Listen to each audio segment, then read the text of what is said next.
శ్రీమద్భాగవత గ్రంథానికి నమస్కారం. నిగమకల్పతరోర్గళితం ఫలం సుఖముఖాదమృతద్రవ సంయుతం పిబత భాగవతం రసమాలయం ముహురహో రసికా భువి భావుకాః. శ్రీసుఖయోగీంద్రుల వారికి నమస్కారం.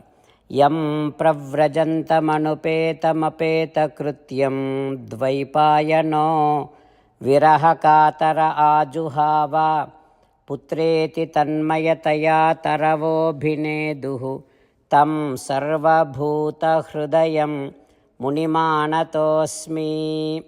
నరనారాయణులకు, చతుర్ముఖ బ్రహ్మకు, సరస్వతీదేవికి, వ్యాసమహర్షుల వారికి నమస్కారం.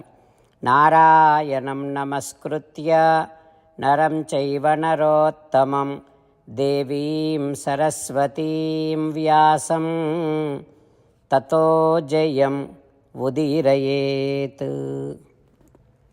శ్రీమద్భాగవతము 5వ స్కంధములో సూతమహాముని శౌనకాది మహర్షులందరికీ ప్రవచనం చేస్తూ ఈ రకంగా చెబుతూ ఉన్నాడు. ఓ మహర్షులారా, శ్రీసుఖ యోగీంద్రుల వారు పరీక్షిన్నరేంద్రుడికి శ్రీమద్భాగవతాన్ని ఉపదేశం చేస్తూ ఇలా చెబుతూ ఉన్నాడు. ఓ పరీక్షిన్నరేంద్ర, హరివర్షములో ప్రహ్లాదుడు శ్రీ నారసింహస్వామి వారిని ఇలా ప్రార్థన చేస్తూ ఉంటాడు. ఓయి భగవంతుడా, నీ లీలలు, నీ గుణములు పవిత్రములు. నిన్నే సేవించేటటువంటి వారిని, ప్రాపంచికమైన ఫలములను కోరకుండా నిన్ను మాత్రమే కోరుకుంటూ నిన్నే సేవించేటటువంటి వారిని ఇంద్రాది దేవతలు కూడా ప్రేమించి వారికి ధర్మాదులను శమదమాది గుణములను కలిగిస్తూ వారినే అనుసరిస్తూ ఉంటారు కదా. ఓయి భగవంతుడా, మహాపురుషులను సేవించనటువంటి వారికి మంచి గుణములు ఎట్లా కలుగుతాయి? మహాపురుషులను సేవించనటువంటి వారికి నీయందు భక్తి ఎట్లా కుదురుతుంది తండ్రి? హరి సాక్షాత్ భగవాన్ శరీరిణాం ఆత్మా ఝషానాం ఇవ తోయం ఈప్సితం. చేపలకు నీరు ఎట్లా ప్రాణధారకమో అలాగే దేహములలో ఉన్నటువంటి జీవులకు సాక్షాత్తుగా నువ్వే ధారకము కదా తండ్రి. మరి అట్లాంటి నిన్ను విడిచి ఇది సజ్జతే గృహే, గృహముల కోసం, ప్రాపంచిక విషయముల కోసం ప్రాకులాడేటటువంటి వారు వయస్సులో పెద్దవారవుతారే కానీ జ్ఞానములో పెద్దలు కాలేరు కదా. కేవల క్షణిక సుఖాల వెంట పరుగెత్తేటటువంటి వారికి నీ అనుభవము కలుగదు కదా. కేవలము నిన్ను అనుభవించేటటువంటి వారికి, నీయందు భక్తి కలిగి ఉండేటటువంటి వారికి మాత్రమే తరగని ఆనందము, శాశ్వత ఆనందము కలుగుతుంది.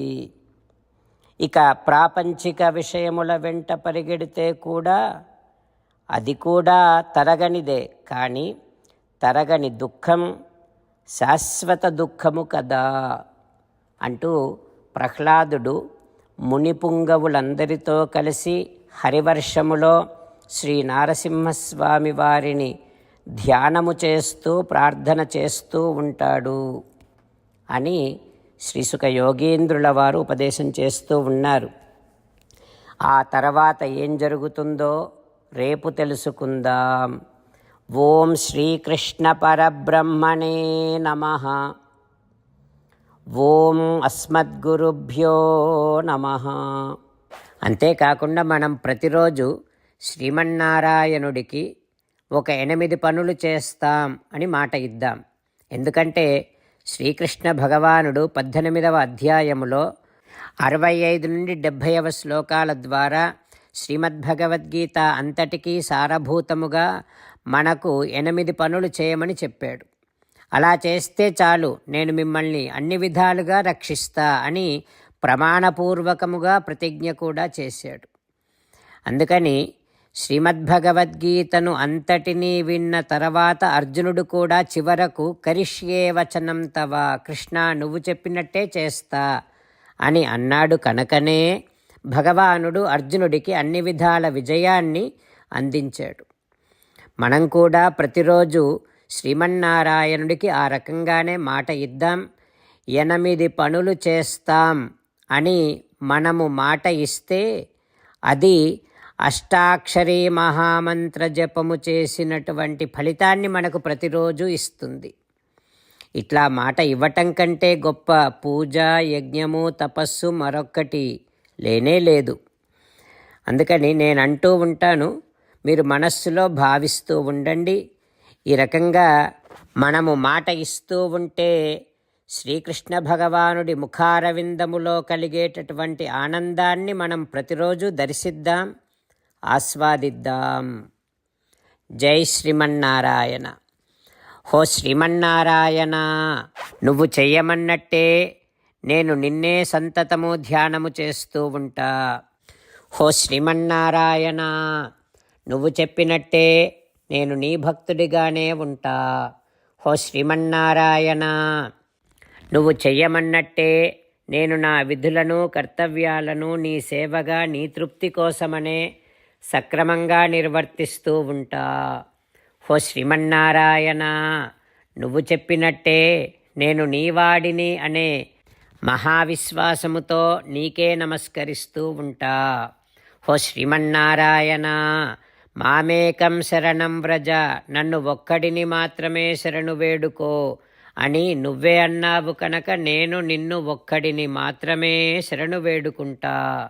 హో శ్రీమన్నారాయణ, మా శుచః, ఇక దుఃఖించకు అని నువ్వే నాకు భరోసా ఇస్తున్నావు కనుక నేను ఇక దుఃఖించను.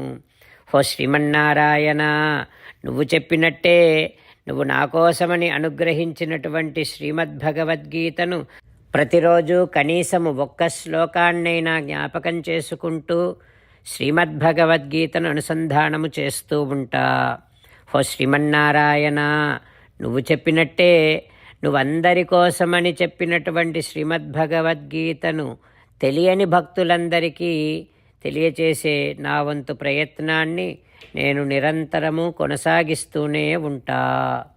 హో శ్రీమన్నారాయణ, నేను నువ్వు చెప్పినట్టే చేస్తా, నీకు నచ్చినట్టే ప్రవర్తిస్తా, నీకోసమే పని చేస్తూ ఉంటా. కరిష్యే వచనం తవ.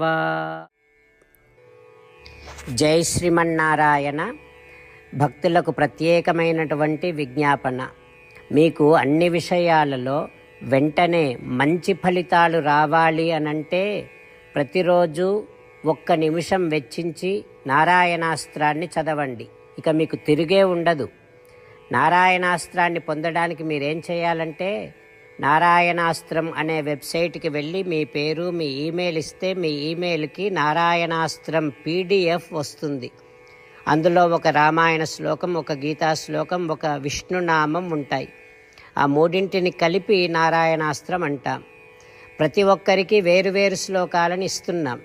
ఆ రకంగా ఎవరి శ్లోకాన్ని వారు ప్రతిరోజు తప్పనిసరిగా చదవటం వలన ప్రతిరోజు ప్రతి 24,000 భక్తులతో ఒకసారి సంపూర్ణ రామాయణ పారాయణ, 33 సార్లు శ్రీమద్భగవద్గీత పారాయణ, 24 సార్లు శ్రీ విష్ణు సహస్రనామ స్తోత్ర పారాయణ జరుగుతుంది.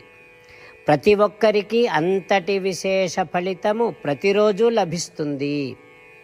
అందుకని మీరు, మీ కుటుంబ సభ్యులు అందరూ ఒక్కొక్కరు ఒక్కొక్క నారాయణాస్త్రాన్ని వెంటనే పొందండి. జై శ్రీమన్నారాయణ.